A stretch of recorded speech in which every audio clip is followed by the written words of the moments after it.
Да, начинается вторая часть нашей сегодняшней мероприятия вечера.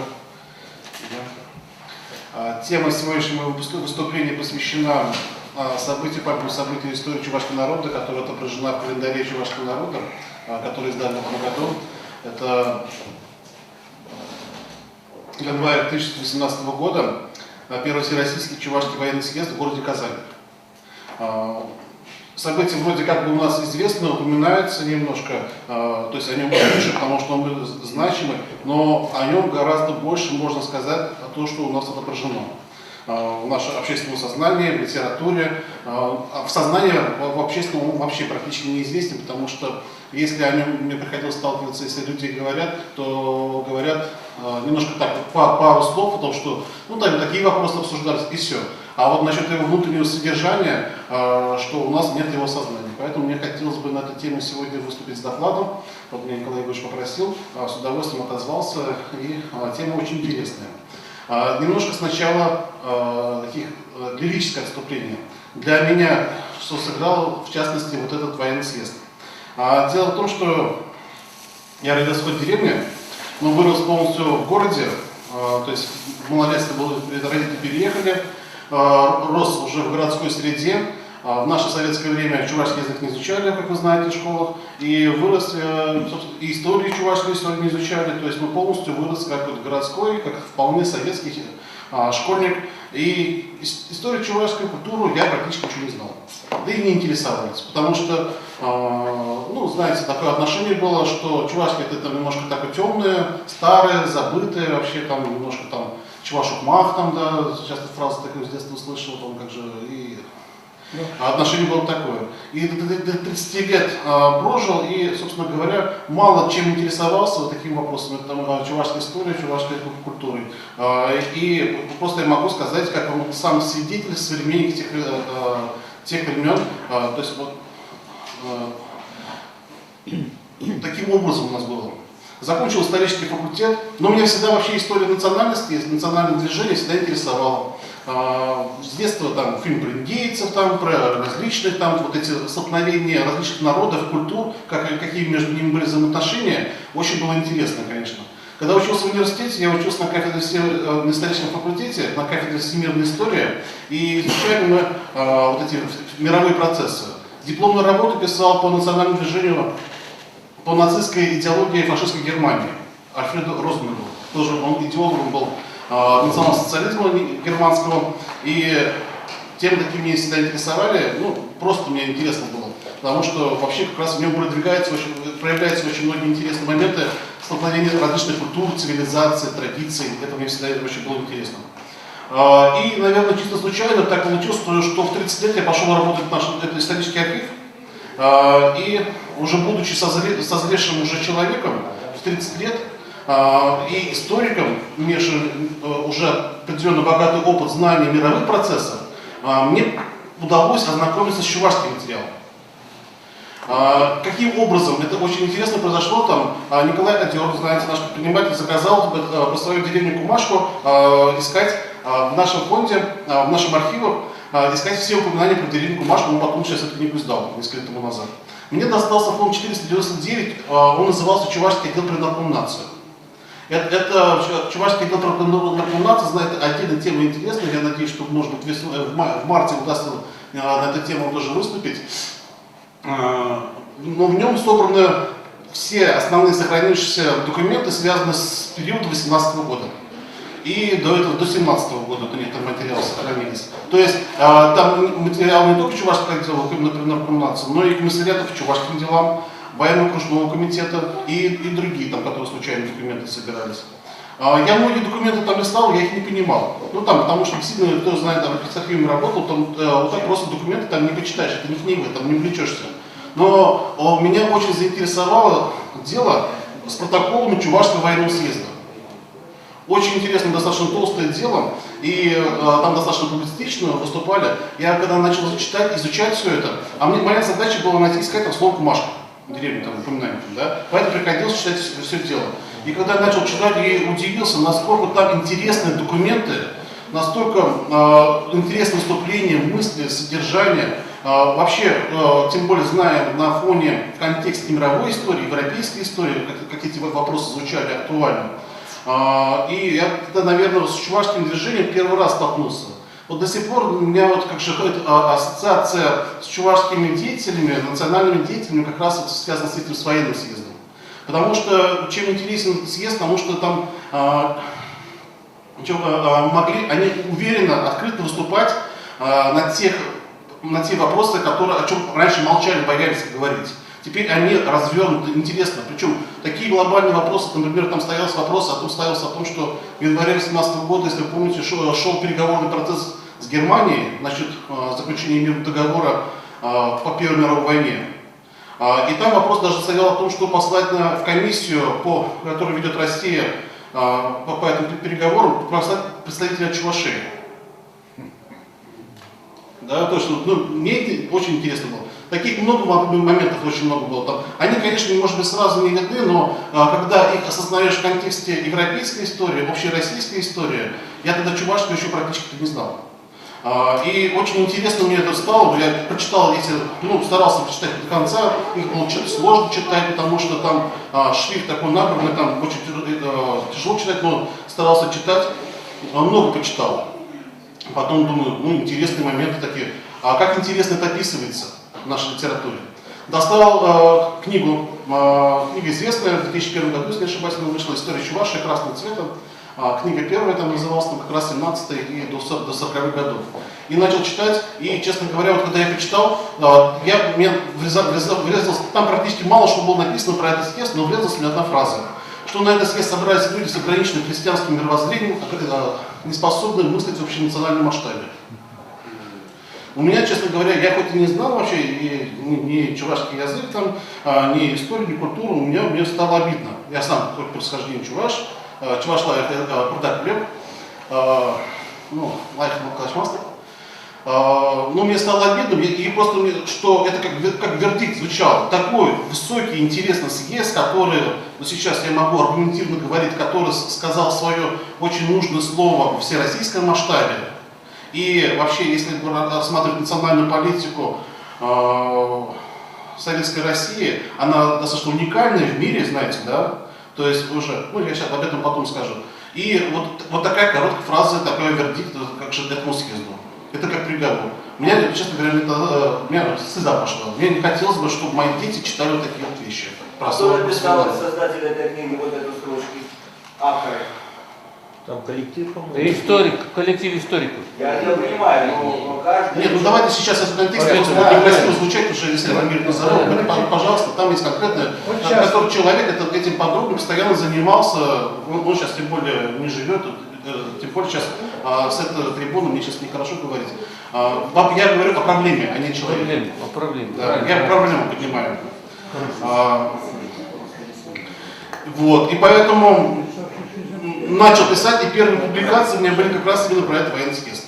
В Казани их очень оценили, там тоже это напечатали в казанском журнале. У нас почему-то здесь на это как-то никак не реагируют на такие вот вещи. Дальше потом занимался, начал уже дальше писать уже по этому поводу. Хотел книгу написать, но мне сказали, пока ты не будешь кандидатом, то с тобой и печатать тебя не будут, то пришлось вот кандидатскую защищать. Наверное, с моей книгой уже знакомы. Не только военный съезд пересмотрел очень многие вопросы, связанные с историей, как и тех времен, так и предшествующих веков до этого. Но сегодня тема у нас как про военный съезд. Поэтому с большим удовольствием я хотел бы немножко о нем рассказать. Если вкратце говорить, вообще...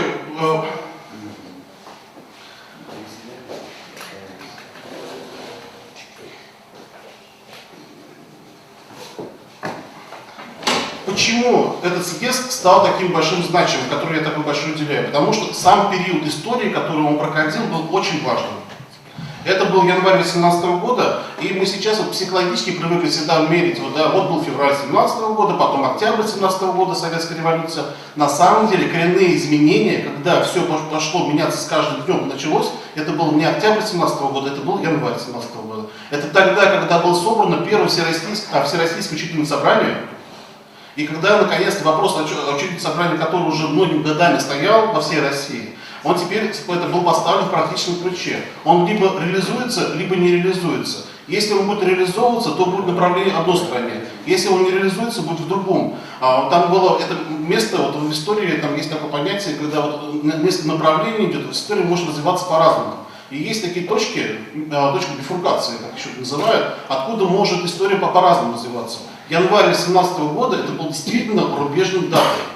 Поэтому так получилось, что военный съезд он собрался в январе 2018 года, и поэтому был вынужден решать вот такие глобальные, фундаментальные вопросы, которые они сейчас, собственно говоря, мы являемся наследниками тех решений, которые решались в январе 2018 года.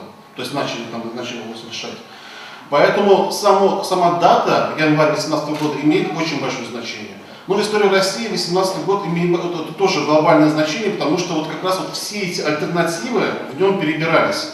Потому что там могло быть совершенно по-разному пойти.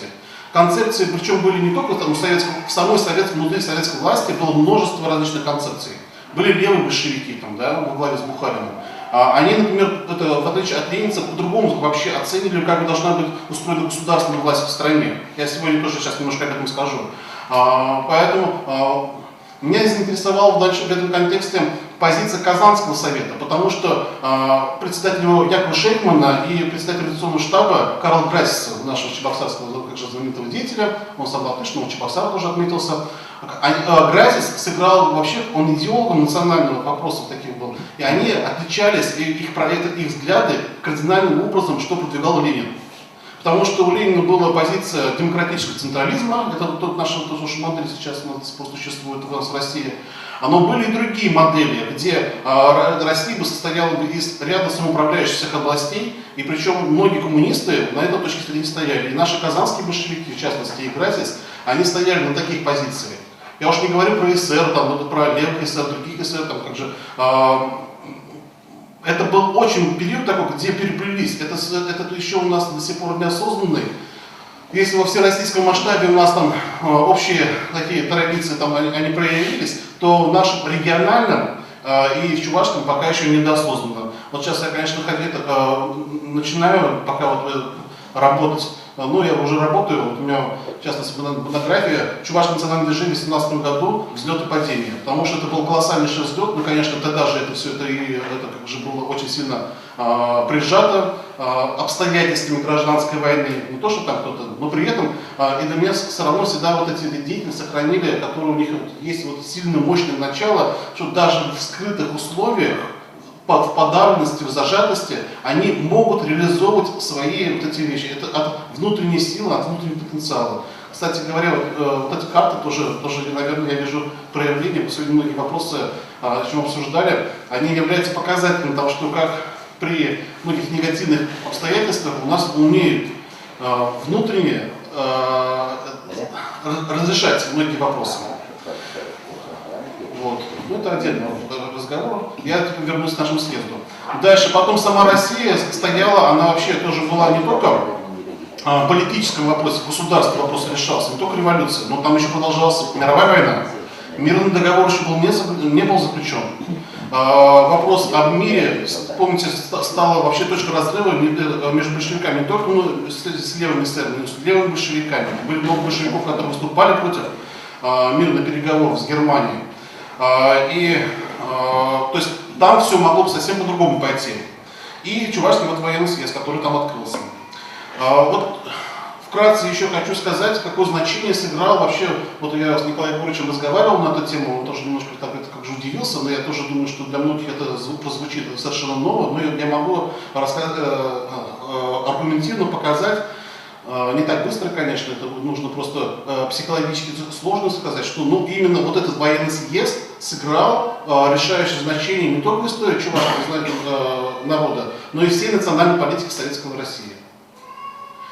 В чем, во-первых, там много аспектов, их там нужно просто когда показывать, нужно понимать, но самый главный аспект, что это был первый общенациональный съезд, который выступил за сотрудничество с советской властью. Потому что если смотреть другие народы, они либо раскололись, либо они своими общенациональными съездами выступали против советской власти.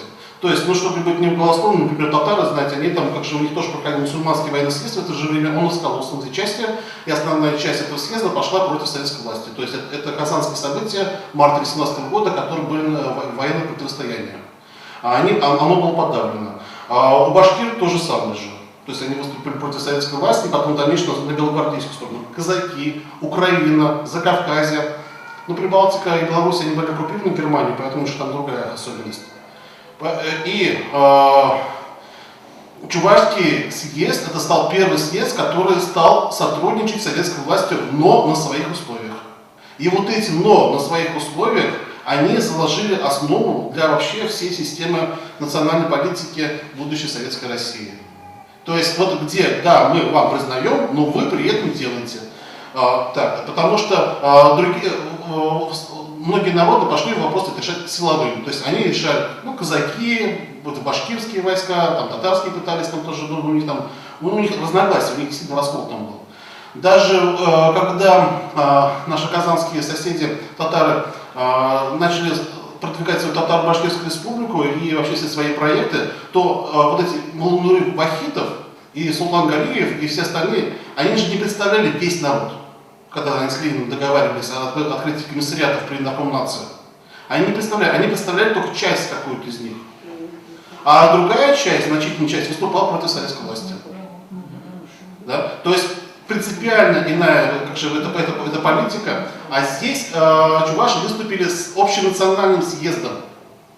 И в национальной политике, вот если Ленина, вы помните, вы сейчас все люди уже зрелые, помните же там ленинские работы, он всегда говорил, что как скажут массы, как скажет народ. То есть если весь народ высказывается, то мы с вами пойдем.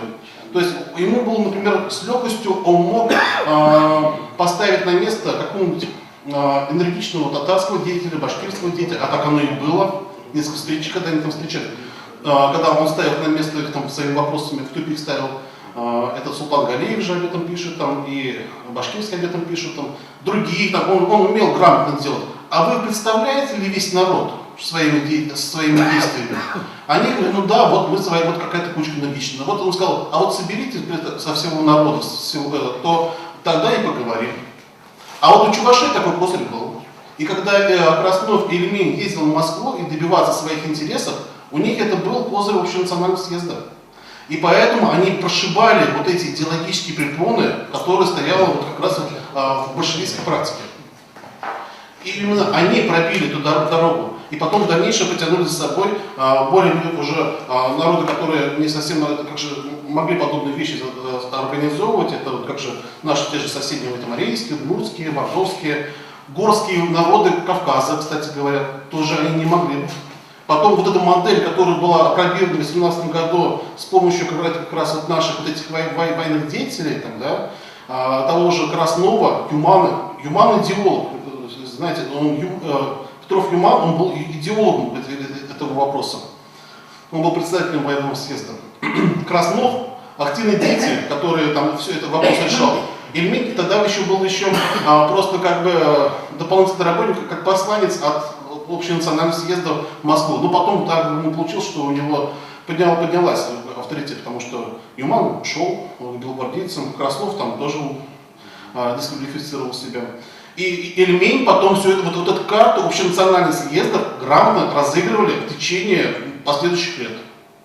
И в 2020 году, и в 2021 году, тоже интересная тема связана, когда вот они уже, когда, например, в 2020 году вышло постановление в ЦИКа о том, что нужно все эти отделы, национальный отдел при Наркомнации ликвидировать там, да, создать совершенно другую систему, которая противоположна.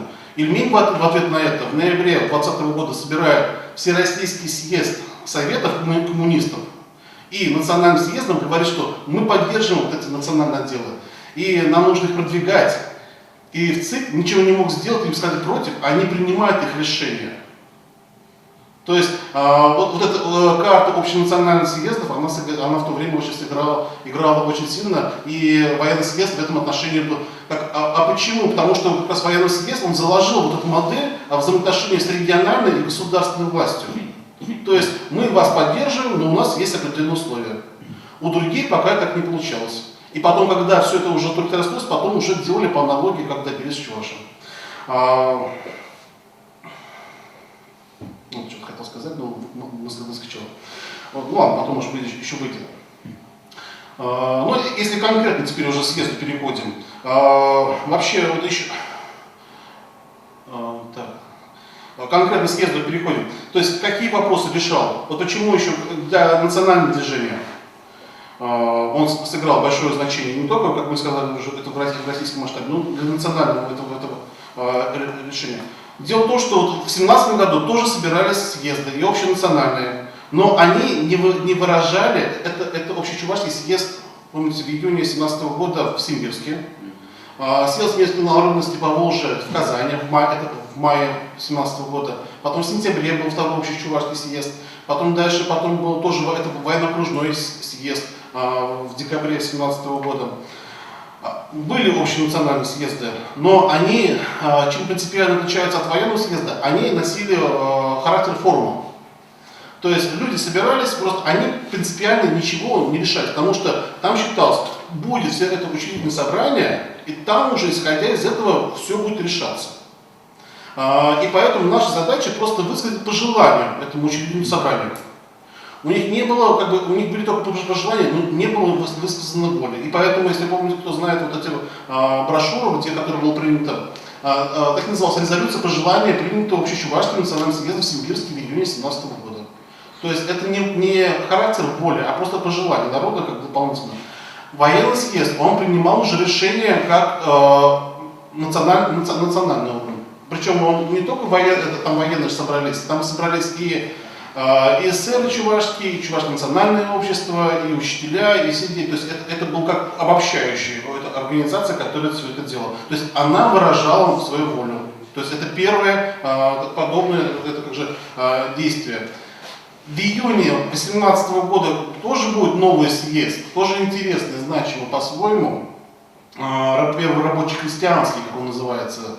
Но он все-таки находился уже в условиях зажатости, когда большевики их там немножко психологически подавили, поэтому они очень много там таких вот противоречий. А здесь они еще могли выражать мнения, это как же антибольшевистские, антисоветские. И там их много звучало, и решений таких много было.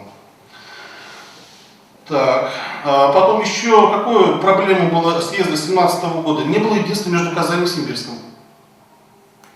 Сначала в Казани открыли съезд, как же общечувашского характера, потом в Симбирске открыли съезд общечувашского характера. Между ними было, я не буду сейчас это детализировать, между ними были конфликты, потому что каждый город себя считал, что он должен стать центром чувашского мира. Потому что исторически вообще это была, конечно, Казань, исторически сложившийся город, потому что здесь и деятели просвещения, и то же самое, они все вышли из Казани, развивали, кстати, все это. Но благодаря деятельности Ивана Яковлева Симбирск начал во второй половине 19 века подниматься и, конечно, добился больших результатов. Поэтому у них большая конкуренция была в этом отношении, и она потом продолжалась и в течение нескольких лет, и она сейчас, собственно говоря, эта тема не остыла. Чем интересен тот съезд 2017 года, они не смогли разрешить противоречия между ними. Фактически они ничего не добились, потому что у них не было единства. На военном съезде в 2017 году тут уже армейцы, наверное, делали волевым, армейским образом, жесткой дисциплиной, сказали и все. Причем симбирские ведь, они, честно говоря, так и ведь не приехали представители. Они саботировали и бойкотировали этот военный съезд. А представители в Симбирске было сложено тоже 4 роты национальные, про них тоже, кстати, информации практически нет. А представители так и не приехали, их звали, к ним специальный человек ездил, приглашал дополнительно уже во время работы съезда. Все равно не приехал, то есть не было единства. Но тем не менее, они взяли на себя волю сказать за всех чувашей и построить диалог уже с государственной властью. Кроме того, что не было единства между городами, не было единства между различными социальными слоями. Потому что не было, спектр был очень большой, политический, культурный, экономический, социальный. Чуваши были и крестьяне, и солдаты, офицеры, учителя, студенты, творческая интеллигенция, духовенство, разночинцы, рабочие. Тут на схожие промыслы тогда были, они шабашники, которые сейчас ездят, большое количество. И многие съезды, которые в 2017 году, можно ли закрыть?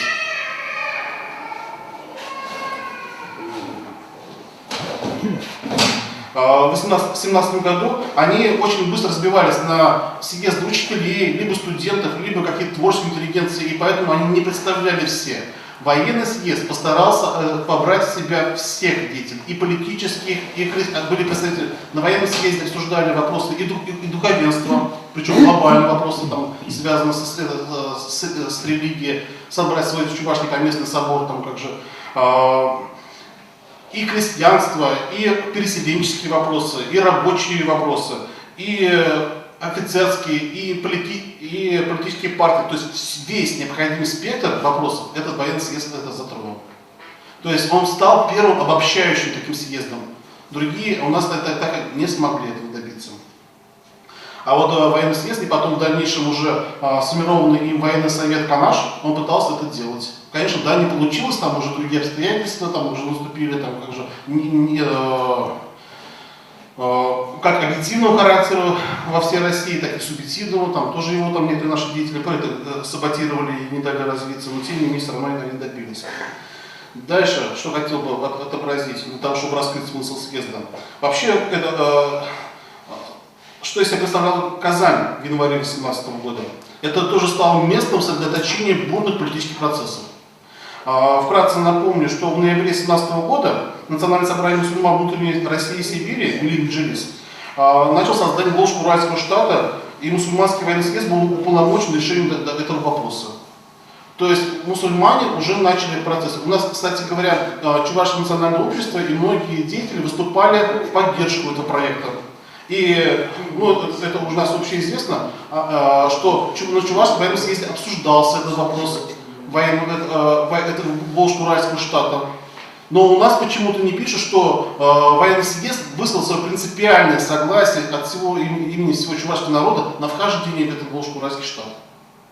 Это политически очень высокое, значимое событие, может быть, конечно, немножко волюнтаристское, да, по отношению к Симбирску, но тем не менее, вместо постоянных споров и они это сделали. Кстати говоря, вот эта знаменитая граница, которую мы сейчас имеем с Симбирской, с Ульяновской областью, где там чувашские там, деревни там, вошли, там часть не вошли, у нас многие оценят, я считаю, неправильно 2020 годом, то есть вот так вот, этим событием, когда образовалась автономия. Нет, вот эта граница, она была подчинена самим Симбирским еще в те времена, то есть те районы, которые не хотят подчиняться фактически казанским проектам.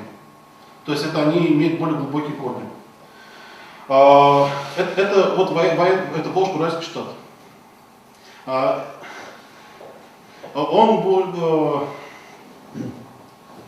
Волжско-Уральский штат, как назывались они еще? Название есть? Есть Идель-Урал, это другой проект. Другой? Я выделяю, между ними есть разница. Есть Принципиально. Волжско-Уральский штат это общенациональный, национальный штат. Он не национальный, там на мусульман там вообще не было превосходства мусульман. Это там у них, они мусульмане зарабатывают два проекта. Создать общий со всеми национальностями Волжско-Уральский штат и создать уже исключительно мусульманский штат. Вот его Идель-Урал нужно называть.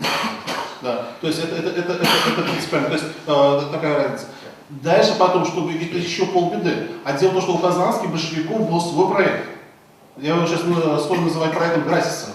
Вот немножко я не сказал о том, что тогда предполагалось всю Россию сделать где-то из 7 областей. Советских областей, то есть они большие. Это как вот, то есть в декабре 2017 года еще была образована Московская область. Но это не та Московская область, которую мы сейчас знаем. Она состояла из 14 губерний. Из 14 губерний, начиная то есть от Новгородской до Нижегородской и до Тамбовской. Это все была Московская область. Это был сепаратизм внутри партии большевиков. То есть в декабре 2017 года создали Московскую область размером в 14 губерний. Вот это просто еще до сих пор но это хотя в советское время, пожалуйста, свободно печаталось, писалось про это, но просто не акцентировалось на это внимание. И в марте 2018 года в Москве был создан свой совнарком Московской области. Председатель совнаркома Михаил Покровский, знаменитый историк, стал. У них был свой верховный комиссар по военным делам, по иностранным делам. И предполагалось, что вот такие России будут состоять из таких вот областей, как Московская область, Украина, Поволжье, Кавказ, Сибирь и так далее. Да? То есть это вполне большевистские проекты. Но Ленин был противником таких вещей. Он, кстати говоря, сейчас уже, читаю многие работы, и они уже прямо пишут, что одна из причин перевоза столицы России из Петрограда в Москву в марте 18 года был связан не только с немцами, а с тем, как раз чтобы подавить московский сепаратизм московских большевиков. После этого они как раз и распустили этот совнарком московский. Ну, сказали, обосновали, что появляется параллелизм, там все такое прочее, там нашлись, там как же. У него, потому что была другая идея демократического централизма. Да? То есть, чтобы на местах выбирали своих людей, кого хотят, как наших руководителей, но при этом подчинялись полностью всем решениям из одного центра. А многие большевики, я уж не говорю про эсеров и всех остальных, они говорят, что нужно создавать области, которые построят между собой договорные отношения. Что понятно, что демократический централизм это потом впоследствии РСФСР, а договорные отношения это СССР. Да? То есть вот подобные такие договорные отношения, какие были в СССР потом, они планировали сделать их еще внутри самой страны. Бухарин, в частности, левые коммунисты, это вот идеи выражали. Но потом Бухарин уже отказался, он умел планировать туда-сюда. А вот Грасис, он был сторонником как раз вот Поволжской советской автономии, куда и они начали с декабря 2017 года начали тоже подготовительный процесс к этому. Они разослали свои приглашения в 11 губерний Поволжья, то есть Оренбург, там как же это самая часть Нижегородская, то есть ну вот наш Поволжско-Уральский регион. То есть он, конечно, да, противоречил мусульманскому проекту Волжско-Уральского штата. Они разрабатывают другой вариант. Построено, в принципе, они по сути похожи, но Волжско-Уральский штат был изначально как бы более демократический, и там не было классового подхода. А здесь то же самое, но с классовым подходом. То есть как же, через советскую власть. Потому что Волжско-Уральский штат, для него, он там как же, ему советская власть не нравилась, ему нравятся земские учреждения. Они хотели через земские учреждения развивать свой Волжско-Уральский штат. А советские через советские учреждения. Да, помните, земские, они еще сохранялись. Они были окончательно признаны только летом 2018 года официально. То есть земство, оно в то время еще шло соперничество между каким будет местное самоуправление. Земское, бесклассовое, либо советское, классовое. Поэтому в то время очень интересно был запутанный. Кстати, обострял ситуацию, то, что в Казани хранился, напомню, золотой запас России. Во время Первой мировой войны его отвезли туда для сохранности. А теперь уже появилось очень много желающих, кто на него положить руку. То есть там вопрос очень, был достаточно острый. Ну, как я уже сказал, что вопросы, которые обсуждались на съезде, они носили характер все-таки общенационального мнения, решения, воли. Но не просто как советы, это не форум. Потому что у нас до сих пор в учебе пишут, что наши работники, которые занимаются этим, в энциклопедиях пишут, что это был форум. Форум это у нас здесь с вами. Мы с вами собрались, поговорили, обсудили какое-то решение. Но это так, просто рекомендательный характер. Да? Но там был не форум, там был именно общенациональный съезд. И поэтому у нас, в энциклопедии у нас написано, что это форум. То есть всего лишь пришли, поболтали, разошлись. Да, количественно там делегации, то есть, примерно сколько много? Делегации, насчет организационного момента, этим вопросом занимался изначально Казанский Чувашский военно-окружной комитет, который был образован в декабре 2017 года. Он разослал приглашения по всей стране. Приехало большое количество различных представителей, начиная от Гельсингфорса, это Хельсинки наши нынешние, там как раз матросские, там как раз организации, там Чувашское союз землячества было, Термест в Туркестане, из других губерний. Вообще, но дело в том, что они ведь их деньгами не обеспечивали, фактически они направляли все за свой счет. То есть все представители посылали за свой счет. У нас по количеству известно, что их порядка 50 человек было всего. Но как мы можем сказать, это достаточно немаленькое количество. учитывая, что люди приехали за свой счет, вот те организации они собирали, и там, когда они приехали, вопрос стоял, а где мы будем этих депутатов держать?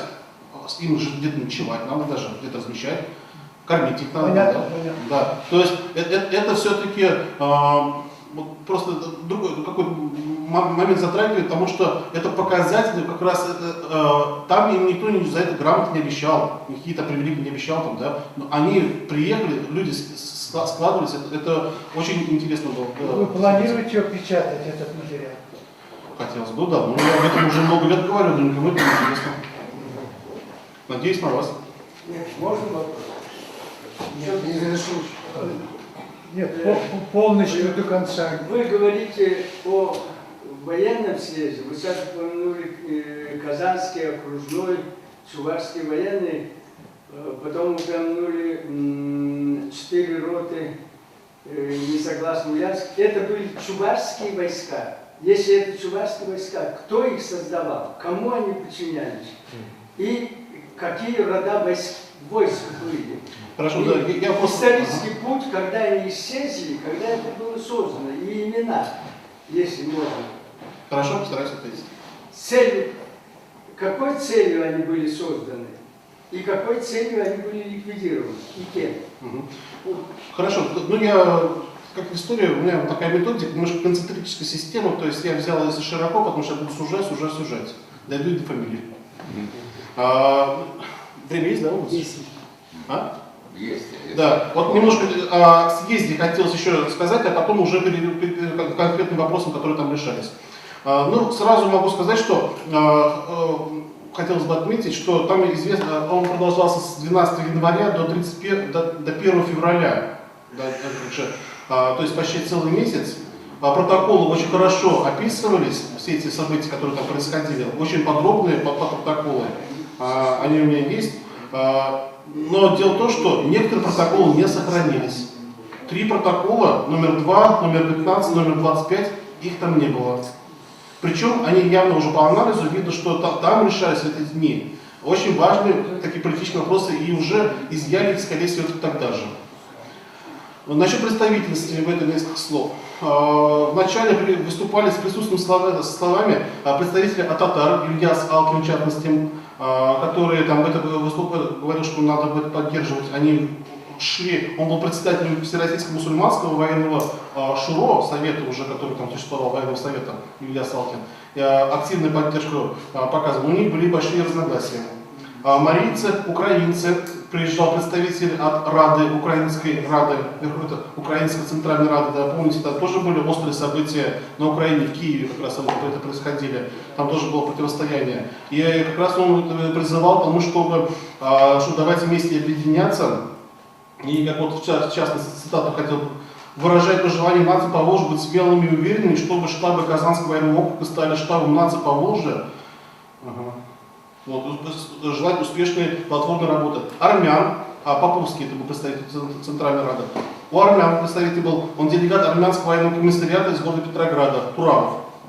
Тоже выступал там как же за то, что вот армяне ведь уже пошли в своем пути, то, что вызывал в эту лону вступить вместе с ними. Кряшен, Великороссов, что интересно, то есть это русские там, да, потому что были национальные съезды, и великоросские. Он говорит, что нам большевики не дают собираться, великоросские, вот Кузьминский выступал, представитель от Казанского отдела Великорусского союза. Поэтому давайте вместе с национальностями, давайте вместе будем выступать, бороться за национальные права, тоже, в том числе и великороссов. Да? Какие вопросы обсуждались на съезде?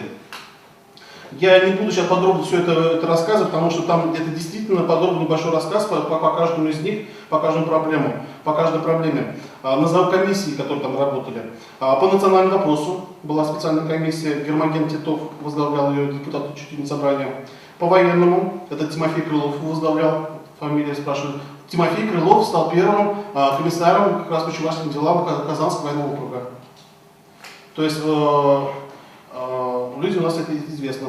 По культурно-просветительскому вопросу занимался председатель Чувашского военного окружного комитета Иван Лукьянов. Он очень много деятель, который занимался как раз вопросом, в первую очередь, реорганизации Казанского учебного округа. А Казанский учебный округ это тоже один из губерний. Общественно-экономический вопрос, тоже очень много было докладов по кооперации, по всем остальным вопросам. Это Алексей Блинов. По религиозному Макаров. Санитарно-медицинскому Лукьянов же опять, он был военный врач. Женскому отделу Трофимова, я не знаю, кто такая. Редакционный Ефимов и Михайлов.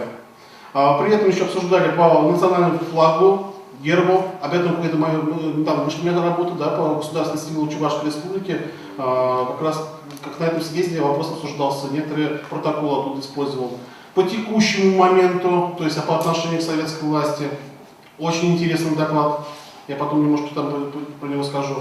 По контакту с мусульманскими съездами, то есть специально, то есть это которые плодотворно они занимаются, чтобы создавать совместные действия.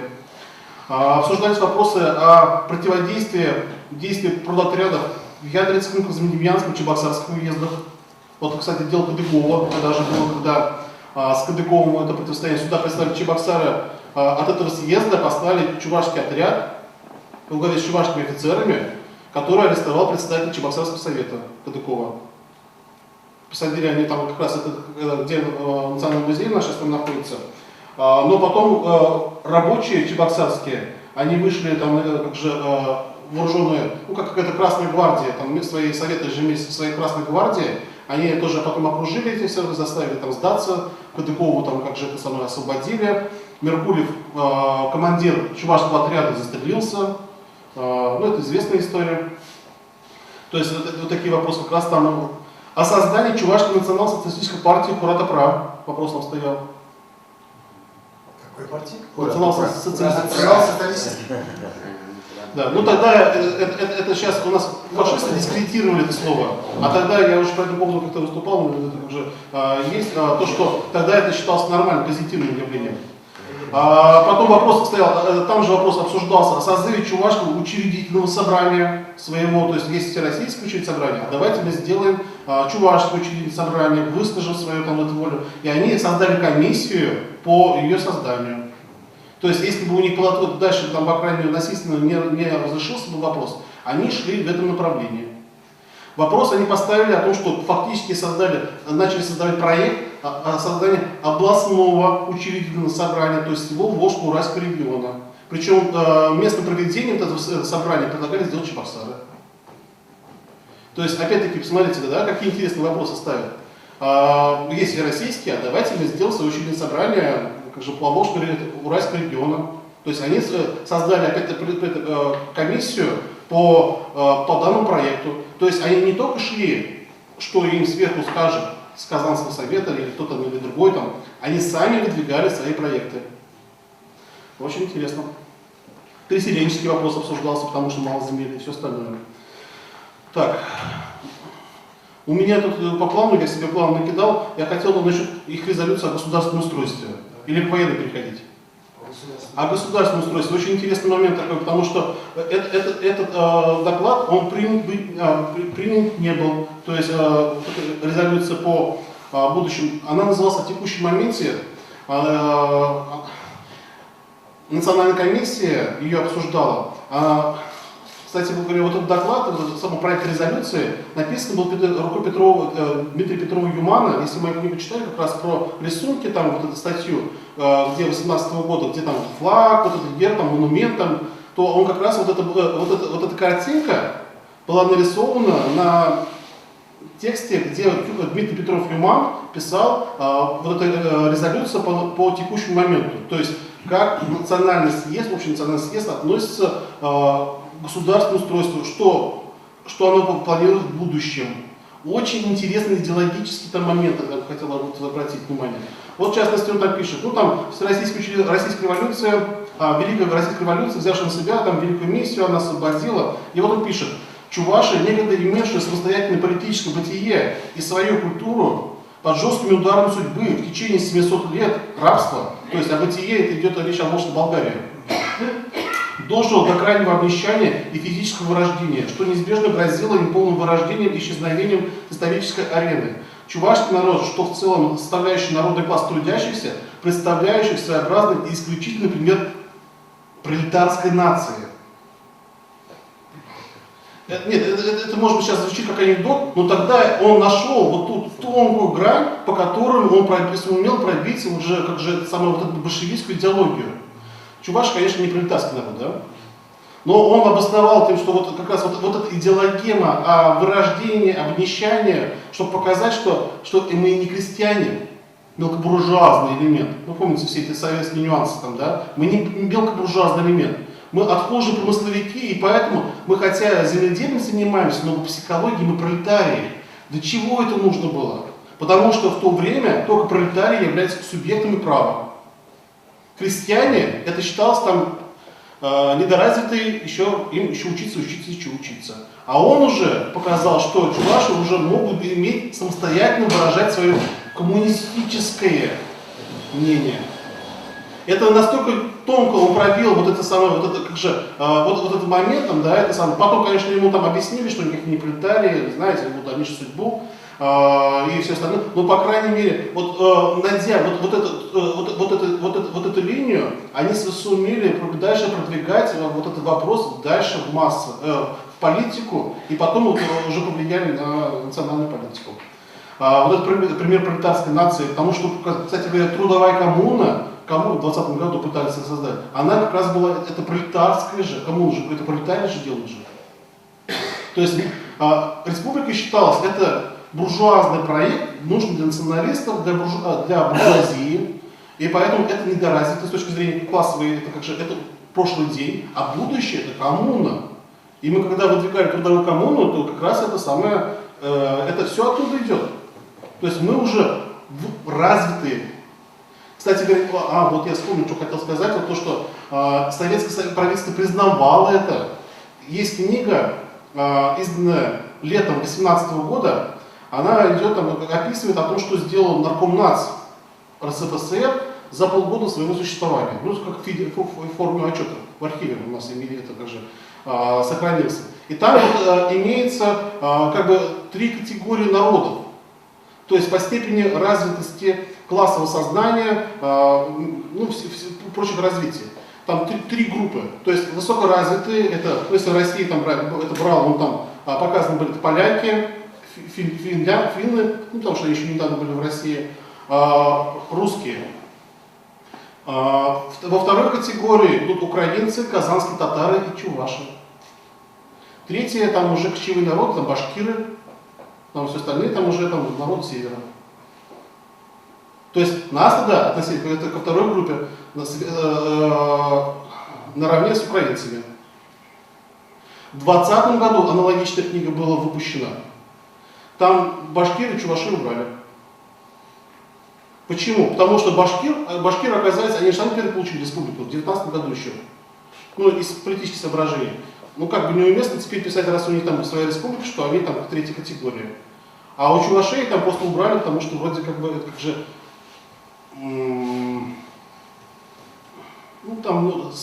тоже не удержали свою пальму первенства. В 2020 году. В 2020 году уже убрали из этой категории среднеразвитых народов. У нас же автономия была в 2020 году. Ну, тем не менее. Вот поэтому область же, да, они 3 сорт. А в 2018 году мы считаем, что в национальном вопросе уже вопрос какой решен был уже в 2020. В этом территориальном отношении автономии. Да. Там, может, до конца дослушаем. Вот как раз там, на этом съезде, вот были заложены вот эти нюансы, которые, благодаря чему и дали вообще всю эту автономию. Вот интересно еще такое, хотел бы кусочек зачитать. Согласно принципу, возвещенным съездами солдат, рабочих, крестьян и основным положениям, принятым Всероссийским учебным собранием о государственном устройстве, чуваши мыслят Россию как союз равноправных народов, как федерацию областей и народов. Опять федерацию областей и народов, не унитарное государство, да, создан свободным волеизъявлением последних. Основной задачей момента чуваши считают создание в Волжском Камском районе автономной государственной единицы, долженствующей представлять из себя федерацию частей великого русского народа, духом и культурой которой чуваши будут питаться своим прошлым. Отстаивая право каждой нации на самоопределение в полном объеме, без всяких ограничений, чуваши будут бороться всегда с централистическими тенденциями, откуда бы они ни исходили. Вот для этого как раз и нужны были военные силы. Совет народных комиссаров, то есть централистическим, то есть объединить, сделать унитарным государством.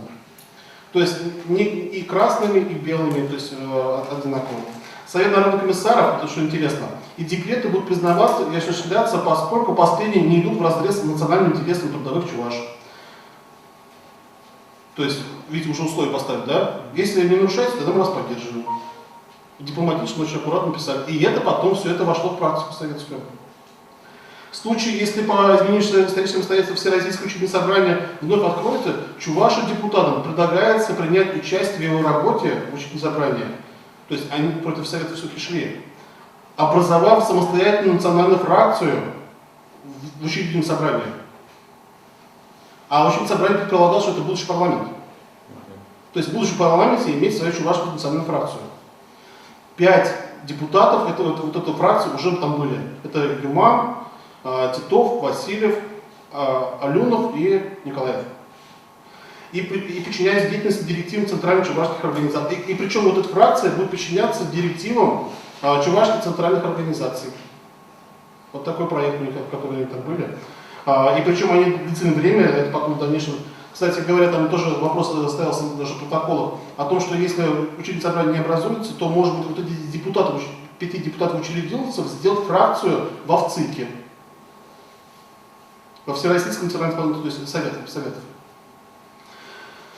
Так, ну и так далее.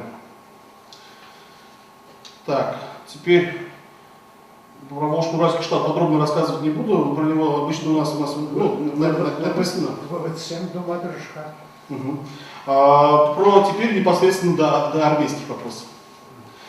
Съезд изначально предполагался, конечно, как построить по созданию уже для практической реализации непосредственно в армейских вопросах. Да? Но он просто вышел за свои рамки в связи с историческими моментами. Он вышел за рамки. Но тем не менее, этот процесс пошел. На первом собрании вопрос поставили о том, чтобы из 240-го пехотного полка собрать из других полков чувашей и на базе 240-го пехотного полка сделать 240-й чувашский полк. Они потом это добились. Но даже назвали его не 240-м полком, а первым чувашским стрелковым полком. И причем Казанский совдеп этот вопрос утвердил. Они сопротивлялись. Добивались поддержки у этого Бутата мусульманского, то есть они были специальной контактной комиссии, которая для того, чтобы пробивать этот вопрос, там, как же. И они добились. Юман говорит о том, что в этом полку было 5000 солдат. Ну, я не знаю, это, мне кажется, немножко преувеличивает, потому что это как же. Но по штатной единице, там, сейчас сложно, я не могу сказать, специально хотел узнать, сколько что солдат могло быть там, да, чувашские там. Юман сообщает о 5000. Который размещается в Казанском Кремле. То есть это вообще этот полк размещался в Казанском Кремле. То есть он был для охраны Кремля Казанского. То есть в его казармах. Там, помните, там же на стене казармы же есть же его такое, чтобы нас оставили в армии в чувашском полку. Такие 590 человек, таких было написано. Было ли их больше, я не могу сказать, потому что больше наверняка было, потому что там были еще не демобилизирующего возраста. Да? То есть, по крайней мере, там речь шла о сотнях. Это точно. Может быть, действительно и о 1000. Как предпринимался вообще вопрос, почему нам нужны все эти армии? Они были, конечно, в первую очередь не для того, чтобы для воевать, завоевывать, с кем-то проводить агрессию, а для того, чтобы защищать свои интересы. Не для завоевания, а для защиты своих интересов. Вообще, по концепции того времени, в плане армейской службы, там тоже было 2 концепции. Либо создается регулярная армия, то есть как раньше была царская армия, регулярная армия, либо в каждой области, при каждом уезде, при каждом своем совдепе будет своя небольшая гвардия, Красная гвардия. То есть эта концепция, почему рушили в то время армию в первые месяцы советской власти, потому что концепция как раз что будут местные силы самообороны. То есть вот как вот сейчас вот на Украине, вот сейчас даются же вот эти батальоны, там, предположим, есть ополченцы там, да, они свои силы самообороны создают, киевские власти тоже создают территориальные органы этих батальонов, там вот это Айдар, там все остальные, там, да. Я уже не говорю, кто там из них прав, но дело в том, что они работают, то есть они сейчас тоже есть воинские подразделения, которые созданы не по регулярному принципу, а по территориальному. То есть определенные территории будут иметь свои силы самообороны, то есть они как бы там защищают, как же этот вопрос ставят. Это не совсем регулярная армия. И советские войска, там, то есть это Красную гвардию даже формировали, и такое же право получали и национальности. То есть если Совдепа формируют, там, да, это самое, то есть как политические органы, а есть еще национальные органы, то есть национальные органы для того, чтобы защищать, отставить свои интересы, они создавались вот эти военные подразделения. То есть, еще раз повторяю, не для войны, а для того, что они еще были нужны для практических задач. В первую очередь это было, например, когда шли там вот эти продразверстки, они еще, не большевики же начали продразверстки, они еще были, начали в 16 году. В 17 году там вот эти продразверстки, когда, то солдаты, которые приходили, они часто осуществляли насилие, тем более, если они еще по-русски не понимают, местные крестьяне, то вообще там издевались, да. То есть предполагалось, что вот эти будут продразверстки проводить силами как раз вот этих армий. То есть они практически значения. В чем еще практически? Вот еще интересный нюанс. Национализация армии в то время стояла в вопросе еще тому, чтобы создать условия для национального просвещения самих солдат. Они же они были слабо грамотными солдаты, если брать, они же грамотность была слабая там, да. А теперь, создавая свои полки, они могли собрать их, проводить и грамотности, и политической работе. У них же чувашки свои же офицеры. То есть вот эти армейские подразделения становились центром по воспитанию национально-политического актива. Актив, то есть там формировался актив, и он в дальнейшем этого добился, уже много добился. Поэтому вопрос о национализации. Дальше потом теперь уже о противоречии советской власти, может быть, в следующий раз, когда связано с Чувашским отделом, но как же это все это уже расскажу, потому что там очень интересное событие. Теперь несколько слов закончим для того, чтобы, что же там их дальнейшая судьба была. Итак, вот этот полк был сложен, оформирован, причем в ходе военного съезда тогда же, это 25 января, был поставлен вопрос о том, что надо создавать из 6-й артиллерийской бригады, надо сделать то, что чувашизировать, как они говорили, создать артиллерийский полк чувашский, кавалерийский полк, то есть там уже шло вопрос о достаточно большой армии. Уже и кавалерия, и артиллерия, пехота уже есть, и потом дальше это расширять. Причем у нас тоже написано, что вот этот полк у нас недавно еще в некоторых работах исследователи указали, да, что они там появился полк, но он говорит, почему был распущен? Он был демобилизован. Армия распускалась, так в то время царская прежняя армия, и его тоже демобилизовали. Это неправда. Он был в ходе демобилизации 240-й пехотный полк передавали распоряжение военно-чувашского совета в Канаш. То есть в качестве демобилизации они сказали им не домой идите, его передавали, эти солдаты, в распоряжение Чувашского военного совета. То есть он сам был, он сохранился, и поэтому, когда писать, что он был демобилизован, и они все разошлись, это неправда. Да, потом они действительно разошлись, но это связано было с другими событиями. Он был, вот это полки были уже принудительно ликвидированы 10 марта 2018 года. Потому что там пошло обострение с мусульманами, с татарскими военными организациями. 20 тысяч татарских этих солдат, они в забулачной части охраняли свой военный съезд, и там они свою республику, как раз отдельный Урал, провозгласили там, да. И поэтому для того, чтобы нейтрализовать вообще их легитимность, этих военных подразделений, Казанский совет принял решение о том, что мы это как же вообще все распускаем, все национальные полки. Наши чуваши с этим согласились, опять-таки с условием, что они будут создавать новые свои подразделения. И поэтому они это начали делать. То есть весной 2018 года шел бурный процесс создания 2 полков чувашских, там, как же это самое. Предполагалось, там, что их там много там будет, ну, в частности в Чебоксарах и в Цивильске там хотели там сделать, там, как же 2 полков, а полк это 5000 солдат, я напоминаю еще раз по численности того времени. И местные власти этому полностью содействовали. Но этому уже потом не содействовала уже Москва. Потому что Ленин начал гайки зажимать после того, как Брестский мир они заключили, и прежнюю концепцию вот этих сил самообороны от нее отказались. Так уже в феврале, помните, начали создавать рабочую крестьянскую Красную армию, регулярную армию. То есть они начали создавать уже, начали реализовывать другую концепцию. То есть если наши стояли на принципе этой концепции как местных сил самообороны, а теперь они начали создавать регулярную армию. И поэтому уже казанские большевики, Грасис и Шейхман и все остальные, они шли навстречу чувашам. Они очень хорошо понимали. С татарами они враждовали, воевали. Единицы из татар, кто поддерживал это Грасиса, чуваши, они хорошее взаимопонимание нашли. И они бы добились бы этого. Но просто общие российские процессы, они этот вопрос уже свернули.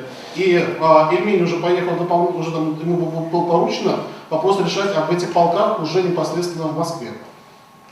Но и он там как раз есть, и сохранилась некоторая переписка, там, то, что он этот вопрос решает, там, как же это самое двинул, но там, не знаю, там конфликт с Троцким произошел какой-то, я не могу сказать, что за конфликт у него там с Троцким произошел, пока я этот материал дальше не раскрыл. Ну, вообще, там дали согласие на формирование, то есть, обратите внимание, то есть не в составе регулярной Красной армии, а как дополнительных сил самообороны дали согласие на формирование 2 чувашских рот. То есть они не красноармейские. Вот причем, кстати говоря, у меня вот есть версия, вы знаете, да, что Кадыков, он как же знаменитый наш, его же убили же в июне 18 года, когда он там выступал там, как раз за Красную армию, там, да, то, что его потом просто забили, тот место, который там, чувашские унтер-офицеры, которые собрались там. И, скорее всего, Кадыков, он выступал, в то время шло как раз формирование вот этой чебоксарской чувашской роты. И Кадыков выступал против нее, потому что она, по сути, нарушала смысл Красной армии, вообще советской армии. То есть создавать свои национальные роты вне советской армии, это нарушало вообще многие советские принципы. Поэтому этот вопрос нам стоял очень остро тогда еще. И он, в принципе, был разрешен положительно, добились. Москва дала добро. И в июле 2018 года уже был на процесс уже там как же на формирование вот этих войск в Цивильске и в Чебоксарах. Известно, что в Цивильске был, в частности, командир Михайлов был. Я сейчас имя, отчество, я его, ну, у меня есть там как же. Михайлов, тоже прапорщик, он там сформировал, и они там как же, они там же роту создали свою, там, то есть у них они были. В Чебоксарах была рота. В Чебоксарах была рота тоже там своя. Но потом уже вмешались обстоятельства, которые не зависят ни от большевиков, ни от кого. Сюда, здесь пришли Белочехия, помните, Казань захватили, и это спуталась и карта. Причем вот у меня там версия, что вот эта чебоксарская рота, которая многие вот унтер-офицеров призывали, причем комиссариат по чувашским делам, Петр Федоров и Краснов, они занимались мобилизационным вопросом. То есть они собирали эти роты непосредственно унтер-офицеров. То есть не просто кого там за бутылку водки пойдешь там, да, служить. Они собирали роту из унтер-офицеров.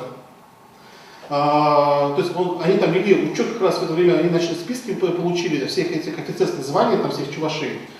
И там, они по ним работали, и им посылали. Известно, что потом пошли. И вот известно такое событие, что некоторые, когда уже в августе 2018 года Белочехия, Самарский Комыч захватил уже Казань, из Чебоксарского уезда пришла группа унтер-офицеров, и потом они влились в состав Народной армии Самарского Комыча, да, то, что туда вошли, и они стали там дальнейшим деятелями. Возможно, я предполагаю, что они как раз пошли по призыву, они там появились не по призыву вот этого Комыча, а непосредственно Чувашского отдела при наркомнации, то есть Красновского и Ильменевского.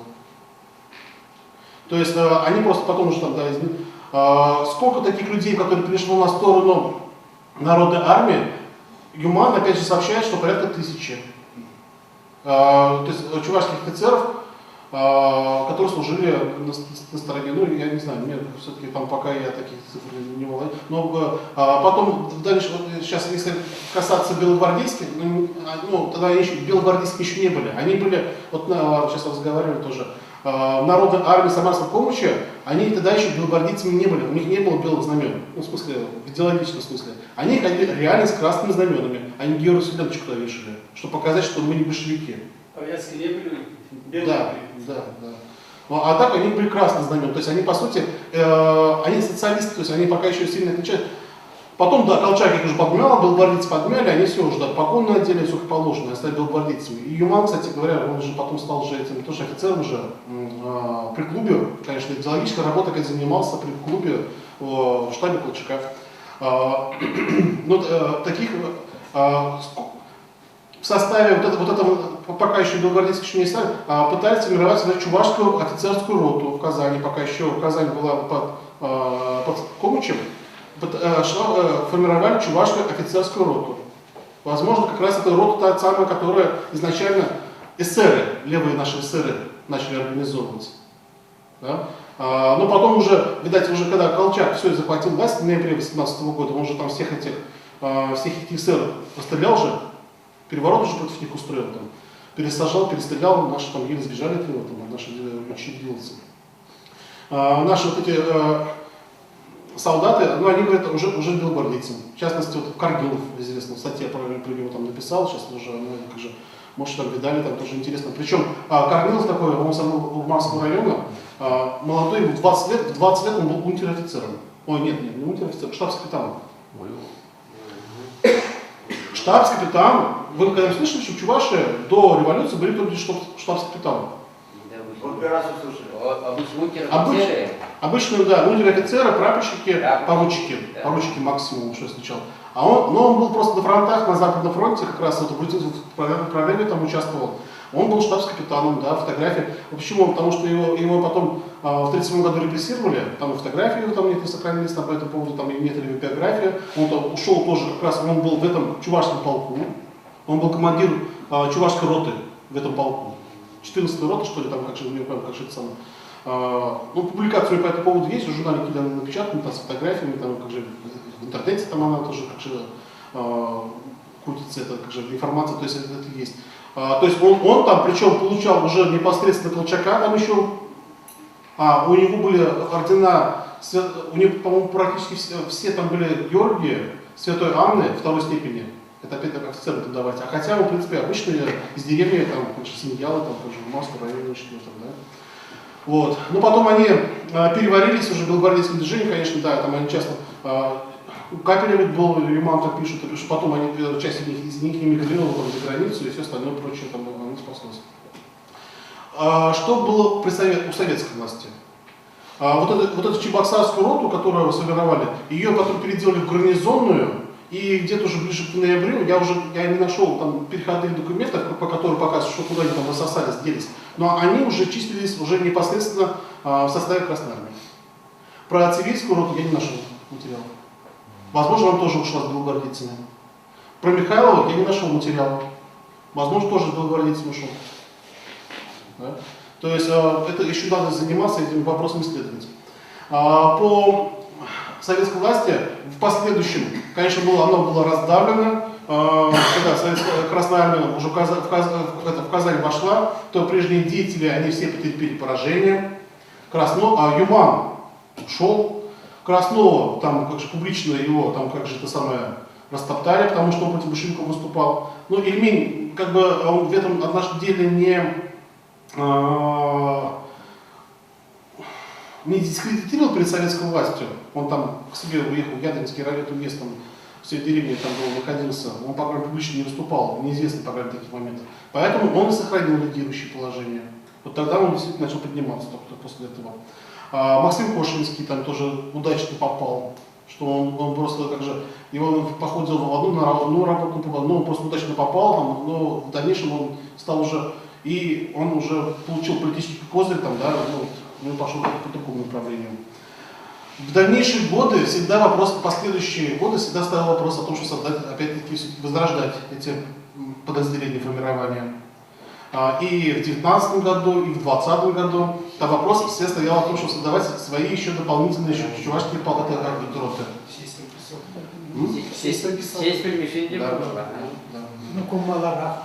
В 20-х годах знаю, что создали что-то. Я по 20-м годам уже, честно говоря, особо материалом не владею, но я, по крайней мере, отрывочно что встречал, создали, то есть какие-то подразделения были, даже на кинопленке там вот эти, на лошадях там со знаменами приезжают. То есть у меня обрывочные сведения доходят о том, что какие-то были именно национальные, которые себя позиционировали как национальное подразделение.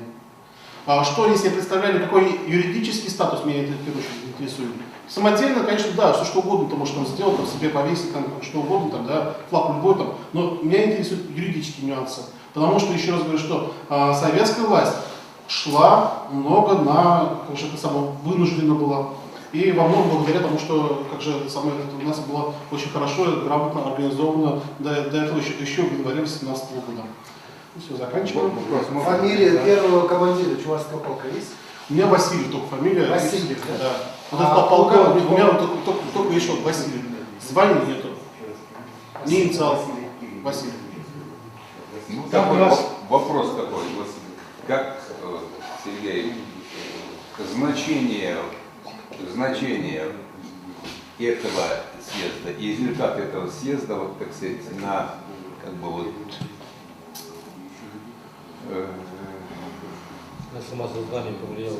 не то, что вообще, как бы, само значение вот этого съезда, вообще, как бы, как Ну, четко дальнейший сформулировать. рост Не только чувашского народа. вот, в смысле формирования чувашского национального движения и чувашской национальной государственности в начале вот 20-х лет. Вот его значимость. Она стала, она, конечно, носила очередной характер. В 2017 году уже несколько съездов было, и потом последующие. Но она стала тем крепким звеном, которое не порвалось, во-первых. Потому что у татар порвалось. У татар в январе 2018 года, военный съезд пошел против Советов. И у них эта линия порвалась. И они из-за этого по-другому все не пошло. Еще вопрос такой. А здесь он дальше вот собрал сил. У него там были свои проблемы. Я проблемы пока еще не рассказывал. Раскол внутренний там тоже был. Но он, по крайней мере, передал вот эту эстафету и крепко передал. И вопрос такой. Вот при вот таком поступательном развитии вот, как бы, политических процессов вообще в России, допустим, есть учредительные собрания, поступательное развитие, да, они насильный захват власти большевиками. Вот как, по-твоему, вот его перспективу вот этого съезда, ее решений, значимость его, так сказать, если была бы- перспектива вот его дальнейшего? Если были бы мирные решения, если бы не было гражданской войны, даже пускай победили бы большевики, но не было бы гражданской войны, не заходили бы Казань, там, да, не было у нас, почему? Потому что из-за противостояния очень много там пришлось подстраиваться, потому что у татарных проблем было много, у казахских властей. Какая политическая перспектива была? Так сказать, Огромная. да? То есть я говорю, что она была, ну не только она для жизнеспособна была для чувашского народа, но еще раз говорю, что она стала жизнеспособной для национальной политики общественности. Еще вопрос такой. Какой-нибудь так вот исполнительный орган, так сказать, был там Да. образован там? Там был образован военный совет Канаш. Да. Да. И вот эта газета, которую там Хыпар там захватили, когда говорят, там как же это самое, не совсем там верно, все, как же волевые решения, там проблемы все гораздо сложнее, там, да, они как раз ее захватили, ее как раз военный совет. Непосредственно. Но там вопрос стоял о том, что на базе вот этого военного совета Канаш создать Аслан Канаш. То есть было 45, сколько определенное количество вот этих деятелей военного сказали, что мы еще добавим от интеллигенции, от христианства, от духовенства, и будет создан Аслан Канаш. То есть это и он был официально сформирован, но он дальше просто не пошел, там уже больше. Еще вопрос. Может быть, как ты думаешь, Сергей, вот может с какой-нибудь по итогам вот этого твоего выступления какой-то брошюрки издать по материалам этого съезда? Конечно, надо, потому что я сам как архивист и уже любитель публиковать документы. Вообще эти документы сейчас, они очень заинтересовывают, могут социально-политически ориентированных, вообще современных читателей, там очень много чего можно найти. Для интеллигенции, для творчества, потому что вот эти персонажи, художники, там был Сверчков. Да. В этом он был в военном совете Канаша. Да? Да. Там многие деятели культуры, они имеют непосредственное отношение и политики как раз к этому военному съезду и совету, который потом был. Еще вопрос такой. Вот на каком, вот сам съезд, вот это он, рабочий язык съезда, на каком языке там велся протокол, выступление, вот ну, мячик это как он там есть протоколы, нет, там на русском. Нет. А вот в июне 2018 года, потом они добились, там как же вот это протоколы рабоче-крестьянского есть на чувашском, и потом переводили на русский. Висмадезен? Сергей, вот в 91 году союзный договор Горбачева, напоминает вот эти проектные документы? Насчет того, что создать вот, как бы, договор не централизм, а вот такое, как бы, да, конечно. Корни откуда из договора? Ну, вот у нас сейчас Евросоюз обсуждает же, в принципе, это как раз такой же аналог Евросоюза, можно сказать. Николай Егорович, что не вижу минут спорт. Ну, мою Марию мало. Сергей, Вот вот эту дату можем ли мы, допустим, хотя бы национальным между собой признать как датой рождения Чувашской армии? Ну, Вот здесь советская армия 23 февраля, Нет, допустим. есть дата, когда был утвержден Казанским совдепом вот это первый чувашский стрелковый полк. Я считаю, что можно. Но, еще раз говорю, что в Симбирске уже существовали 4 национальные роты. Понятно. То есть там копать надо. Может быть, если их симбирцы признали, симбирский совдеп, даже, может, и другую там... Конкретно. Да. Но я в симбирском материале не знаю. 12 января. Нет, 12 января я начал работу с ХЕС, а сам 25-го, я могу уточнить, 25-го, по-моему, утвержден был это самое Казанский суд, потому что они... То есть 25 января это у нас еще будущее, мы же можем эту дату отметить еще раз? Можем же собрать, да? Ну, там мало было, да?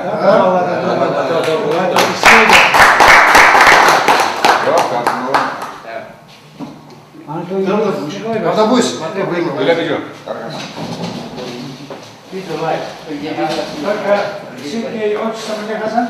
Владимир. Владимирович, Сергей Владимирович, ну, конечно, вы очень увлеченно, так это хорошо, но всегда надо немножко экономнее и вычленив главное от побочного. Для слушателей это будет. Если вы хотите все рассказать, то это будет несколько утомительно.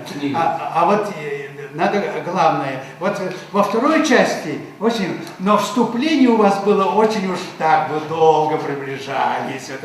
А вот когда какие вопросы ставились, как обсуждались, какие секции были, вот это и есть как раз то, что вызывает у зрителей, у слушателей интерес. Так. Вот Епкалашин Шабла, Чувашлагала. Вот каждый политикари пызывал жену, каждый власть системе улжены, в виде Ергеля Чувашсам шли забыны истории. Пинде загаживают мол промешул да реформа Пушлан Загаль, Александр Паша Шинеданы Беле, он да Халинде христианстве крепостничество на удгышен реформа за Пушлан Загаща. Ща вокатра Чувашсем Хубарплан Загаяща Яковлева Хубарцайраща, Чембершкульне. Вот купрема шудом пидя вайла призачабат Чувашсене малала кайма. Ундан Пинде того же бунчичи мушкиутер не, ща коллег власть улженать, система улженать, ща вогат вали пирин шукслаган жинзем, осла жинзем, политика рапордак тавжировала жинзем, пуштарм защитню, Яковлев Шкулин придержный шамбеку расплать нации югумынча. Он да темскер юрлаттарны, тажлаттарны везем полно, анчак везем халакшен шукшлама пулдараган шинзине хоенжен вайладаландарны, Яковлев Шкулин. Яковлев инжен, хой инжен, аннарак шукшлаган жинсене шанда шидиндерне. Шавынбада, хал Сергей Галаным, Щербаков, сен жак шинжен брат, это словно откуда у вас? Шпашка района. Шушка района, вот переводит. Щак так собрать, вунчичем еще. Перень политика тележинчень, общество шукшлавьинчень, щидиннищензем. Вот пойдем халахмар же все запомны, но выложинзем уже пунца щитня. Щавзем, чуваш шабижен шукшламов стаканчензем. Совет влаже шаганда пере каламажу пызыгишту забрать. Вот и кемешхунгу. Вот парема же был перень инде игр чуваш культуринче, чуваш историнче курапар, ну где Яковлев не манмаламар индиона, и кемеше шавблать Ульянов. Щав система пере автономия барза. Well, мелле был на автономии не у нас Шарламбур, на Белочирцах Тартна, свет истинной книги. Вот, хайвара беринчаке пулсадугат пиде лайк май мель коллег чувашхалыхнен те продаж шипленме булжать. Коллег шенелен была шкилен, шенелле тапхар усабрать чуваш совет влаже перене у халыха у пранцайлма каламажу пызык вой барат, хват барат. Она перен Никшан манмаламар шамна совет влаже бире чувашсене мелле пызык пулжу банине. Вот питмелли халах полного. Вот питмелли полно. Вот щука был мала полного. Учи. Вот шамда шахна не ална хасрада спать. Ищем школ. Ищем школ торводного щу. Вот. Ельцин команды демократия каламажу пызык вайбарат чуваш халахне. Нации дуем мне. Нации югом мне. Предмелли был небе. Перче ваш журнале был маламар был на война жидичи. Перче ваш тень, может быть, коммунизм не лава хотят тулача, район хотел весь был слабо могу стачить. Нимли нации равнива не был маща. Нимли чуваши и учители не был маща республика. Пангуна. Янженде тагырвонна шул илзечин мен болзасын.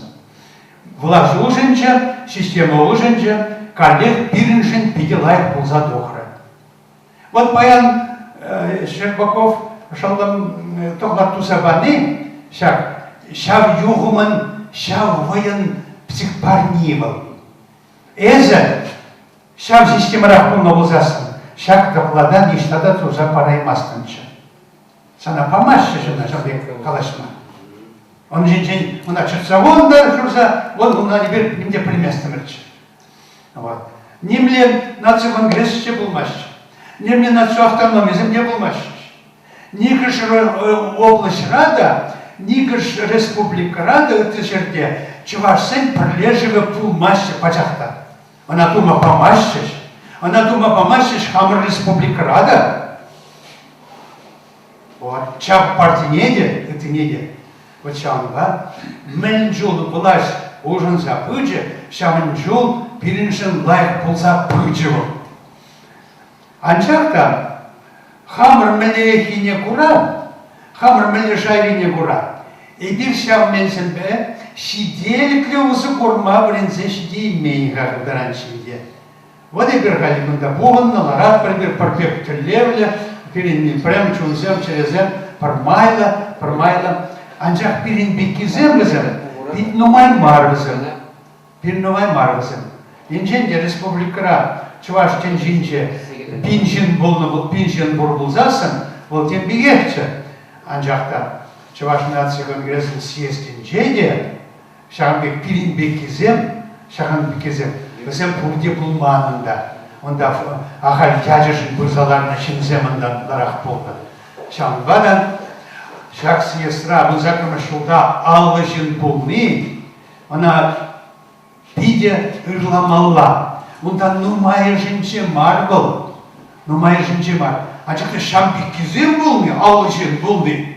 Вол пиде хватла вайлай шинзем полны не определять был. Миллионзам сүтсе явно, миллионзам еженузем дома булдарна, миллионзам хастарлығы болна, миллионзам политика инжен, малгурмла болна, шаземзам пиде вырышынзем болна. Шамбада, ман Жамбек Сенебор, инжен жашав делегациян списыге міндевзам тобу нас ползасын, шазенемзіне берін пиде пілмерле жавензіне.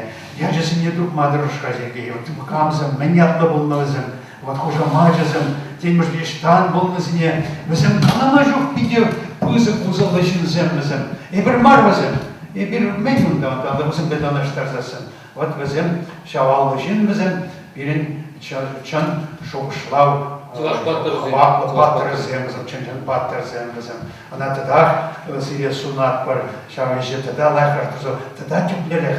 Для шалрак казагайма. Вот. Сергей Саллак же не анжу ушла. Не за широту, не за объем, а за глубину старайся. За глубину старайся. За кандидаты диссертации выделений. Ну вот сам корочка получил. Все, ты была кандидат выделения выше, я пчела, я за ней шамас не голова. Диссертация не кажется хоррорда. Пушлер ченченеже. Диссертация был ченченеш марвел. Был совета Юрамалышева. Ученый совета Юрамалышева. Это вот как бы себя продаешь там, это в какой-то степени. Не договариваешь во время защиты. Это вот такая вещь. Но как только ты получил корочку, это Мишешин Нагаламан. У нас, вот сейчас Мурстагалам, у нас очень увлеклись на педагогикой, вот так. Сколько я им говорил, ты брось ты это направление, ты вот корочку получил, смени тему, направление меняй, потому что этнопедагогика тебе не дает развития. Кто только занимается этнопедагогикой, остается на том же уровне, на каком он находился во время исследования этой народной педагогики. Но если мысль есть научная, если мысль есть передовая, есть на уровне мировой, российской, вот туда надо стремиться.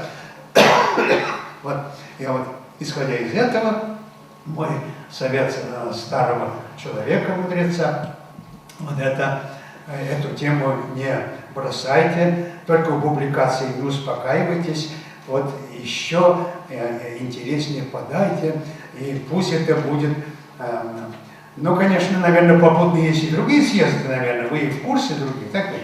Но вот тогда еще интереснее будет, если у вас сопоставительный анализ. Вот симбирское направление вот так мыслит, казанское вот так мыслит, юманская группа вот так и так далее. Это будет еще интереснее. Ну, всего хорошего. Ырлах сылах надо цележам Максим. Кажармана, я не обыватель сюбердендрым где будет, но мачо шамбик.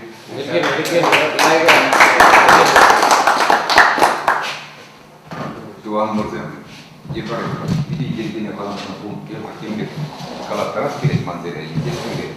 Анжакта баршадали дергене ханок не была, перен вот петре. Рашын хамаркышын типтелезе варзас, мене зенешек саки буган мезене буйна гарца, хачиккен беткен. Шахзала ерек вендермеле. Кавзере.